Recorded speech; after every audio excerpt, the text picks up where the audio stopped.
അന്വേഷണത്തിന്റെ നാൾവഴികൾ, നിയമ നടപടികളുടെ തുടക്കം. ഇനി നമ്മൾ അതിലേക്കാണ് കടക്കേണ്ടത്.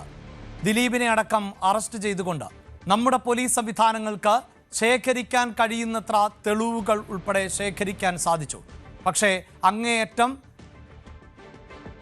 ക്രിമിനൽ പശ്ചാത്തലമുള്ള ഒരു കേസ് ആണ് എന്ന് പറയുമ്പോഴും അത് തെളിയിക്കുക എന്നത് പ്രയാസകരമാകുന്ന ഒന്ന് എന്ന് പൊതുസമൂഹത്തിന് തന്നെ ബോധ്യമുള്ളതാണ്. പ്രത്യേകിച്ച് ഈ കേസിലെ പ്രതികളുമായി ദിലീപിന് അടക്കമുള്ള ബന്ധം എന്തിനു വേണ്ടിയായിരുന്നു ഗൂഢാലോചന നടത്തിയത്? ഇത്തരം കാര്യങ്ങൾ ശാസ്ത്രീയമായി തന്നെ തെളിയിക്കുക എന്നതാണ് ഏറ്റവും പ്രയാസകരമായ, ഏറ്റവും വലിയ വെല്ലുവിളി എന്നത്. എന്തായാലും 2018 മാർച്ചിൽ എറണാകുളം പ്രിൻസിപ്പൽ സെഷൻസ് കോടതിയിൽ വിചാരണ നടപടികൾ ആരംഭിച്ചു. പ്രിയപ്പെട്ട പ്രേക്ഷകരെ, ആ വിചാരണ നടപടികൾ ആണ് ഇപ്പോഴും അവസാനിച്ചിട്ടില്ലാത്തത്. അതായത് ഏതാണ്ട് 7 വർഷവും 8 മാസവും ആയിരിക്കുന്നു കോടതിയിൽ നിയമത്തിനു മുന്നിൽ അതിജീവിത എത്തിയിട്ട്. ഇപ്പോഴും അറിയേണ്ടത് അതിജീവിതയ്ക്ക് നീതി ലഭിക്കുമോ എന്നുള്ളതാണ്. ആജ്ഞ നൽകും വിശദാംശങ്ങൾ. ആദ്യഘട്ടത്തിൽ അങ്കമാലി മജിസ്ട്രേറ്റ് കോടതിയിൽ ഉണ്ടായിരുന്ന കേസ് പിന്നീട് വിചാരണയ്ക്കായാണ് എറണാകുളം പ്രിൻസിപ്പൽ സെഷൻസ് കോടതിയിലേക്ക് മാറ്റുന്നത്. ജസ്റ്റിസ് ഹണിയും വർഗീസിന്റെ കോടതിയിലായിരുന്നു പിന്നീട് വിചാരണ നടന്നത്. അതിജീവിതയുടെ ആവശ്യപ്രകാരം വനിതാ ജഡ്ജും അതുപോലെ സ്പെഷ്യൽ കോടതിയും വിചാരണയ്ക്കായി വേണമെന്നുള്ള ആവശ്യം ഹൈക്കോടതി അംഗീകരിക്കുന്ന സാഹചര്യത്തിലേക്ക് പോയി.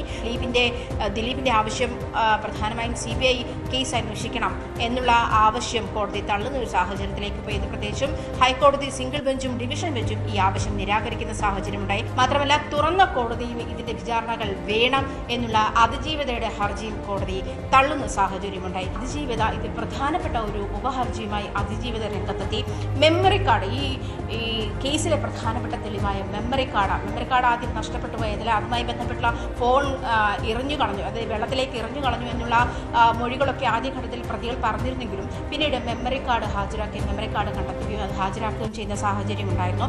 അതുമാത്രമല്ല, ഈ മെമ്മറി കാർഡിന്റെ ഹാഷ് വാല്യൂ 3 പ്രാവശ്യം മാറിയതായി അതിജീവിത പരാതിയുമായി രംഗത്തെത്തിയിരുന്നു. ആ പരാതിയുടെ അടിസ്ഥാനത്തിൽ ഈ വിചാരണ കോടതി ജഡ്ജ് ഈ കേസ് അന്വേഷിച്ചിരുന്നു, പരാതി അന്വേഷിച്ചിരുന്നു. അങ്കമാലി മജിസ്ട്രേറ്റ് ലീന റഷീദ്, അതുപോലെ ശിരസുദാർ താജുദ്ദീൻ, ജില്ലാ പ്രിൻസിപ്പൽ സെഷൻസ് കോടതി ഉദ്യോഗസ്ഥൻ മഹേഷ് മോഹൻ, ഈ 3 പേർ 3 തവണയായി ഈ മെമ്മറി കാർഡ് പരിശോധിച്ചതായി കണ്ടെത്തിയിട്ടുണ്ട്. ആ സാഹചര്യത്തിലാണ് ഈ മെമ്മറി കാർഡിന്റെ ഹാഷ് വാല്യൂ 3 തവണ മാറുന്ന സാഹചര്യമുണ്ടെങ്കിൽ, അതായത് ഇതുമായി ബന്ധപ്പെട്ടുള്ള അന്വേഷണ റിപ്പോർട്ട് ഈ തൻ്റെ സഹപ്രവർത്തകർക്ക് അനുകൂലമായിട്ടാണ് അന്വേഷണ റിപ്പോർട്ട് എഴുതിയിട്ടുള്ളത്. അതിൽ കൂടുതൽ അന്വേഷണം വേണമെന്ന് ആവശ്യപ്പെട്ടൊരു ഉപഹർജിയുമായാണ് അതിജീവിത ഹൈക്കോടതിയിൽ എത്തുന്ന ഒരു സാഹചര്യം കൂടി ഉണ്ടായത്. കേസിലെ 1-ാം പ്രതി പൾസർ സുനിക്ക് 7.5 വർഷത്തിന് ശേഷമാണ് ഈ ജാമ്യം അനുവദിക്കുന്നത്. അത് സുപ്രീം കോടതിയുടെ ഇടപെടലോട് കൂടിയാണ് ജാമ്യം അനുവദിക്കുന്ന ഒരു സാഹചര്യം ഉണ്ടായത്. ഒരു വിചാരണ തടവുകാരന് ഇത്ര അധികകാലം ജാമ്യം അനുവദിക്കാതെ പോയത് എന്താണ് എന്നുള്ള ഒരു വിമർശനവും കൂടി കോടതി ആ സാഹചര്യത്തിൽ ഉന്നയിക്കുകയുണ്ടായി. മൊഴിമാറ്റം ഉണ്ടായത് മറ്റൊരു പ്രധാനപ്പെട്ട കാര്യമായിരുന്നു. ആദ്യഘട്ടത്തിൽ ബിന്ദു പണിക്കർ, റിമി ടോമി, ഇടവേള ബാബു, ഭാമ തുടങ്ങിയവർ നടിക്ക് അനുകൂലമായിട്ട് മൊഴി രേഖപ്പെടുത്തിയെങ്കിൽ പിന്നീട് അവർ വിചാരണ വേളയിൽ അത് മാറ്റി പറയുന്ന ഒരു സാഹചര്യം കൂടി ഉണ്ടായി.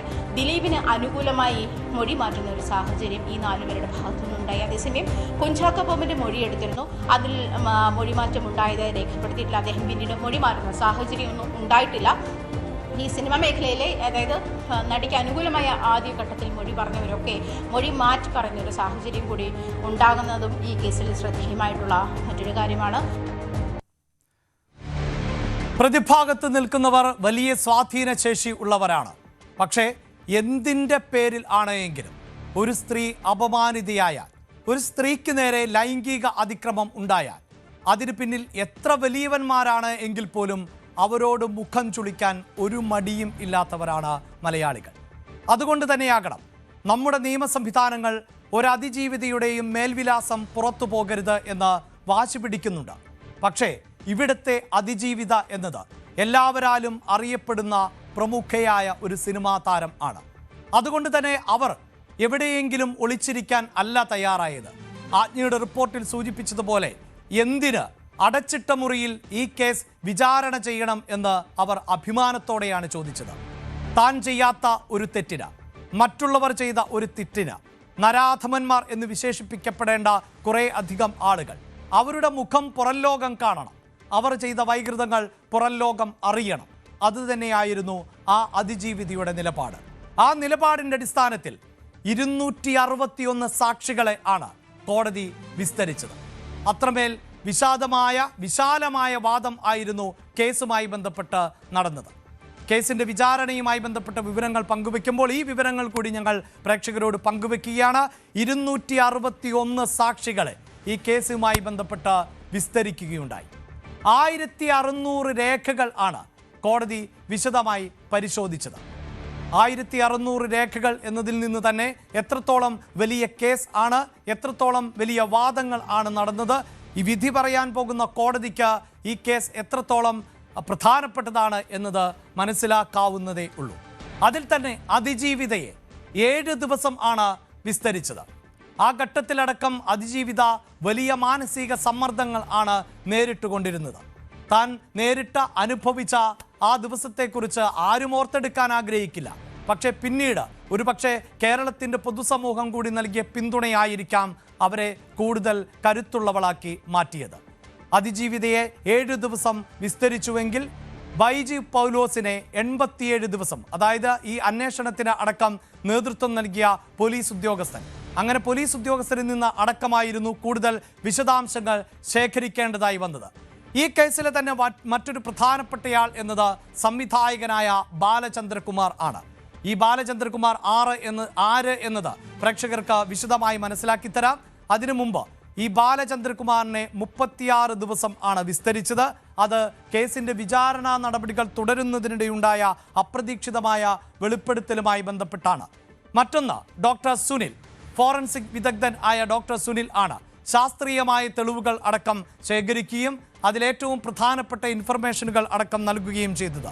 ഈ കേസിലിടയ്ക്ക് ഏറ്റവും പ്രധാനപ്പെട്ട വിവാദം എന്നത്, അതായത് കേസിൻ്റെ വിചാരണ നടപടികൾ ആരംഭിച്ച ശേഷം വിവാദത്തിന് തിരികൊളുത്തിയ ഒന്നായിരുന്നു കോടതിയുടെ പക്കൽ ഉണ്ടായിരുന്ന നിർണായകമായ തെളിവായ മെമ്മറി കാർഡ് അനധികൃതമായി പരിശോധിക്കപ്പെട്ടു എന്നുള്ളത്.